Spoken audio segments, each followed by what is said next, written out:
I mean, this is now 10 years, and I'm just so happy that the conferences in general are no longer looked at as a taboo. I mean, we had people that said, I don't want my name anywhere if I register. Like, we don't have that anymore. Like, it's very rare that people now are afraid of this. So the stigma's been removed. People like Steve White, people like Melissa Etheridge, sports celebrities, other people that we've had keynote help all of that. So, and I think that this is a really great time for cannabis trade shows. I think it's a great Yep. time for conferences. You know, our conferences have been a source of information for those who, from the beginning and even now, how do I get started?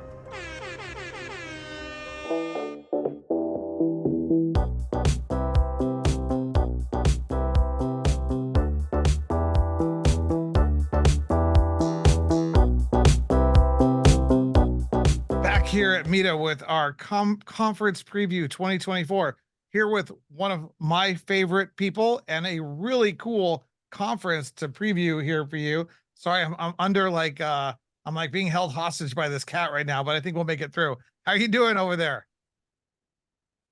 I'm fine. How you doing, Dimitri? Thanks for having me on today. Good. And you are part of the founding family of the great CWCBE Expo this year to be featured in New York City. Will That's you right. introduce yourself to the audience? Hi, folks. Christina Iannuzzi here. We're very happy to be on the podcast with Dimitri. We have our show coming up in June in New York City on June 5th and 6th, and happy to be here to talk about it. Yes, I'm trying to let the cat do what it wants to do because if I touch it, it will scratch me. So just ignore it. So what the CWCBE has been around since when? Well, since 2014, and we're in our 10th year, we're heading probably at this point, you can call it the 10th annual as you saw the logos. It's one of our flagship locations in New York. We've had locations in Los Angeles, Boston, and New York in the past 10 years. But now we're focused right now on the flagship as we head into June. And beyond that, we'll make sure we tell you, Dimitri, one of the first ones when we expand. How's that? Other events that we do. No, it's fantastic. And New York's all a buzz. You guys will be at the, tell us a little about the New York market in the Northeast and what's happening out there and why it's one of the more exciting conferences to go to. So, New York has had some bumps in the road as it launched the Omerta legislation 2 years ago. It's getting back on its feet. We featured in 21, 22, and 23 the recipients of card licenses. We went through the whole journey with New York City, New York State, and those who were the first card recipients. We've had so many of these folks in our conference program and in our show on the show floor. We've had many dispensaries that the first ones opened in New York. We're going to continue that with the 2024 show. But what's happening here in New York, and I just visited several different dispensaries that opened up, they're proliferating. Now that the injunction's been lifted about 2 months ago, a lot of dispensaries now hit the go button and they're opening legal dispensaries. And that is a great move. It's a great progress. But of course, there's concerns about the illicit operations going on. But I think New York State, Governor Hochul, the mayor, everybody's really trying to make that go away, and they're going to really tamp that down. So I think that's what's, I think, on most people's minds. And I don't want to sugarcoat anything, but there's such enthusiasm and such promise for this market that it really stands to be one of the most successful.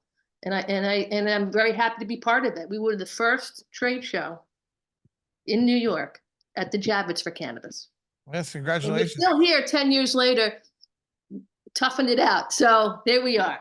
Beautiful facility. And I always drift into these weird, deep philosophical concepts. And you made me think of one of my favorite themes of this cannabis industry is how to properly motivate and regulate and control human behavior, civil versus criminal sanctions. And what does the drug war 2.0 and prohibition 2.0 look like.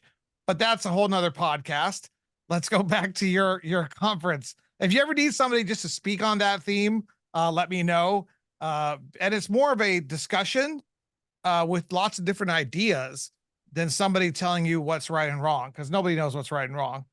You care to comment on that? I'm just pontificating. Yeah, I think so. And I think that we've explored legacy to legal. We've explored, which is what you're hitting on.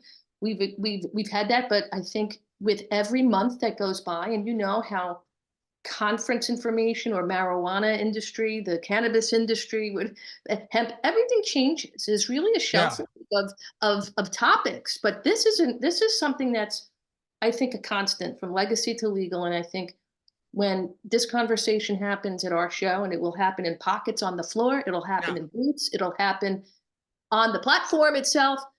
There's no stopping it. And you want to know, I hope solutions come out, and more than likely solutions will come out from our expo floor and our conference. I tend to push people to try to get them to have these more enlightened, thoughtful conversations. But along those lines, what it means is there's a whole lot more dispensaries being issued in New York, a bunch of licenses coming out, I think like 1,400 or something statewide, 9,000 applicants, which means tremendous opportunity for new market participants and education about what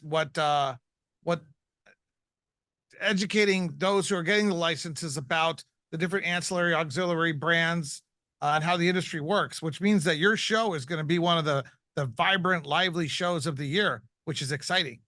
Yes, so thank you for saying that. Yes, we have, we have at this point a very active pipeline to get the expo floor full, and we're working towards that.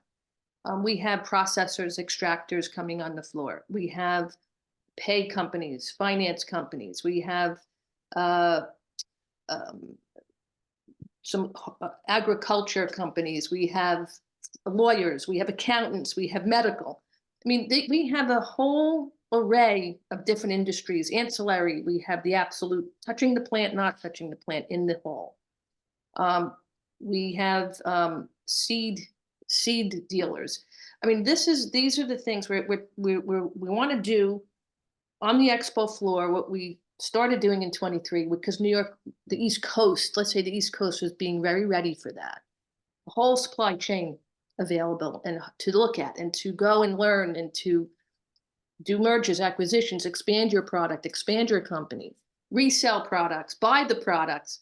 We're a B2B show, and we want to put on the floor, show features, show brands, retail, business brands that attendees and exhibitors can go and expand their existing portfolio. And that's where we're at. That's how our mission has always been that. And I'm happy that we've grown the floor methodically from year to year. We've grown the conference, and we've listened to the exhibitors. Dimitri, we used to be a 3-day show. Now we're a 2-day show. That's where the industry's at right now. And that's where the exhibitors want to be at, a 2-day show. We don't want to elongate the process. Really, the show deals that happened at our show happen immediately. They don't take 3 days to happen. They happen right away. I'll tell you, some of the largest deals happened at our show. Some of the biggest deals happened when somebody was speaking at our show and became a big celebrity after that, or a rock star within the cannabis space. These things happen in strange pockets at the show. I remember in a booth at the taco soup in the show management office. I'm not kidding you. Like, these are places where as you say, it's these discussions that happen all over the place, and that's our show. And I can enumerate many of these deals, but anyway, I brag too much. I don't want to brag too much. No, it's true. And the trick with this is, like, the first thing is showing up. And, when you show up, and God bless the people like you who put these shows on, and the vendors and the sponsors who come, they're going to get business deals and stuff, but they're also creating an environment where the cannabis industry can learn, teach, share, do deal flow, develop relationships. You might meet somebody from Oklahoma who has a brand who you might be carrying into a New York dispensary. You never know what is going to happen. And that's the exciting part about going to these shows. And that's why I recommend that people go to as many as possible, especially the 8 or 10 hot ones during the year. And yours is, I would say, is an unbelievably important show to go to. So we really appreciate you coming on and talking about it. Can we talk a little bit about, you said there, obviously you were talking about the exhibit hall. The exhibit hall is going to be cool. It's going to be the Agora. Everybody's going to be walking around looking for Sure. weird little so I was gonna make a Monty Python reference. Remember when they were walking in the amphitheater and it was like beavers tails, otters noses, newts fingers, whatever, but I couldn't remember it, so whatever. The marketplace, Just don't what's do the the conference, well, just don't do run away, run away, run away.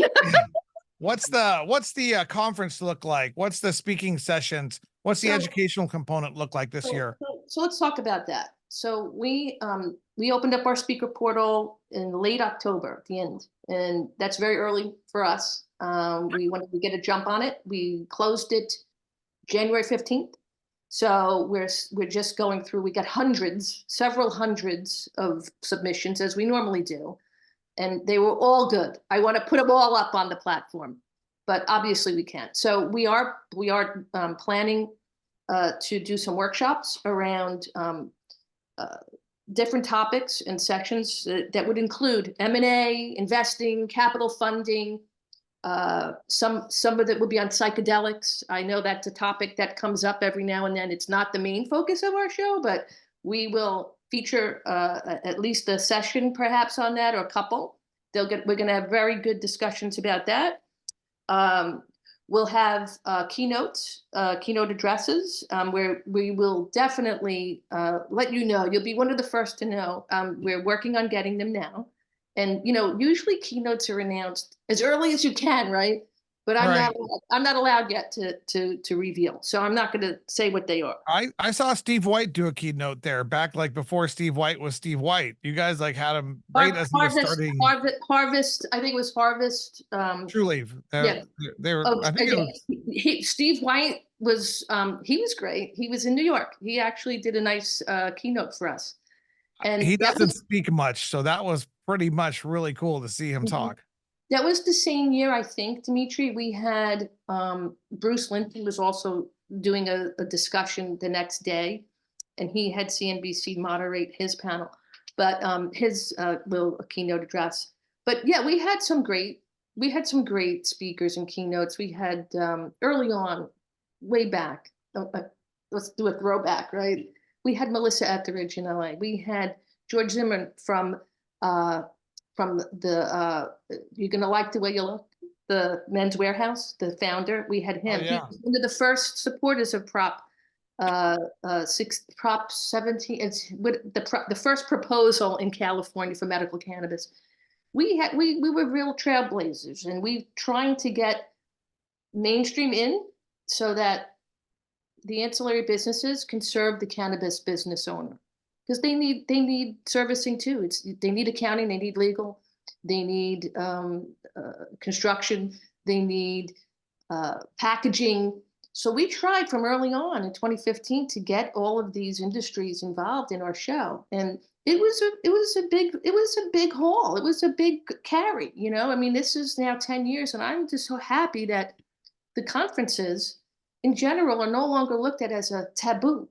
I mean, we had people that said, I don't want my name anywhere if I register. Like, we don't have that anymore. Like, it's very rare that people now are afraid of this. So the stigma's been removed. People like Steve White, people like Melissa Etheridge, sports celebrities, other people that we've had keynote help all that. So, and I think that this is a really great time for cannabis trade shows. And I think it's a great time for conferences. Our conferences have been a source of information for those who, from the beginning and even now, how do I get started? How do I expand? How do I get to that level? So we have something for everyone on our floor, something for everyone on our conference and our workshops. You want to start a business? We have some tools for you to build a toolkit. You're at Cannabis 12.1 because you're already on a dispensary. You want to expand? We got that too. We got those people at the show. So it's not always a 101 game with us. We've been going, as the industry's growing and maturing, we have too. And what we're offering has always been maturing. So, but always new. Now, you guys have a cool group working over there. I know a few people over there, and you guys are fantastic. And it's gonna, who cannot be excited about New York? I'll tell you, last time I was in, every time I'm in New York, you always end up bumping into somebody famous if you're just walking around enough. Last time I was there, I was walking near Fox News, and I ran into Vivek Ramaswamy and Ford, the senator, the guy who used like 20 years ago, he's a senator. He looks a little bit like Obama, but taller, good looking guy. Yeah, and Greg Gutfeld just walking on the street. I was like, how cool is that? You know, and then when I was last time before that, I ran into Terry Bradshaw. You know, But it's just such a cool did, place to go. did they come out of a dispensary? No, no, they weren't. It was just a side note. But you know, hey, if look, we're gonna be doing something at the Super Bowl, and there's gonna be a lot of celebrities there. I'm gonna suggest that they drop by your show in New York because it's such a great venue. It's such a great atmosphere. It's another one of those agoras where you never know what's going to happen. You never know who you're going to meet, what deal you're going to find. And there's going to be lots of education there as well. So I look forward to seeing you there, and I'm excited about the show. Any closing thoughts? Yes, I do. I just want to say that our networking event, so we have the show floor. We're going to have close to 300 10 by 10 booths on the floor and exhibitors and retailers there. We're going to have a conference program and workshops. But I wanted to tell you about the networking events, Dimitri. And this is where, you know, when you come and show up at our show, and we hope you can do what we talked about last week, but, you know, maybe do something from the floor with us. That would be great. We'll make that happen. We have on the show floor, we're going to have a women in cannabis luncheon right on the show floor to make women want to be who are in this business to help others. And we have a growers happy hour that we're going to have on the show floor for growers. And it's again, we're trying to make the supply chain want to be there and enjoy it and network and mingle. We have our industry yacht party on June 5th. We have a rooftop bash, industry-friendly rooftop bash on June 4th, which is a Tuesday, the night before the show. These things sell out quickly, and I'm not selling anything here. I'm just telling you that these are the things that make business happen. It's where the deals get done. They start on the show floor. They do get done on the show floor, but they continue the entire 2 days, 3 days. We have Cannabis Week that week in New York. We bring the community in. Cannabis Week is a big deal in New York, and we bring the restaurants, we bring the spas, we bring colleges in. We actually bring in a community to collectively learn about cannabis. Let's all collectively benefit from this and make good decisions about it. We don't want people to say no to cannabis. We want them to understand it and treat the plant with some open-mindedness and respect. So we offer these community companies that are there, like restaurants and spas and colleges, and sort of promo codes to come to the show. We make it possible for them to come. And that's where we get the community to come in. And we've done several things in the past during Cannabis Week. Like we've had showings of certain movies. We would go to a theater and have a showing. We went to a comedy club. We would have the comedy club, we would promote them as an entity. And we would bring people in for that because people were in town for the show. Speakers, exhibitors, staffers. So these things matter. So community and Cannabis Week, that's what we are looking forward to. And we start that the Sunday before the show, and we continue it to Saturday. So it's a whole week of nice discounts and enjoyable things around cannabis. Oh, it's going to be fantastic. It's in New York City, the first week of June. It's just tremendous. Get your hotels now. So, well, actually, hotel prices don't change that much. Get your flights now. So, definitely. Are you familiar with NORML? NORML.org, you know, Keith Stroop? Keith Stroop, we've worked with him at a number of conferences over the years. He's a friend. Yeah, he's a good friend of ours. And the NORML Formal is always at our show. We always work with them. This year, we're going to have them right in one of our networking events on the Rooftop Bash. So they're going to have their NORML Formal as part of our rooftop B2B bash. So it's going to be a really action-packed week. We're going to really knock this out of the park. And I think it's going to be a very nice conference and show. And I really am thrilled that Mita and us are all together. I'm thrilled. No, we're looking forward to it. And hopefully everybody else understands what a good conference it's going to be. And we will see you in New York. All right. Well, thank you, Dimitri. Thank you for joining us.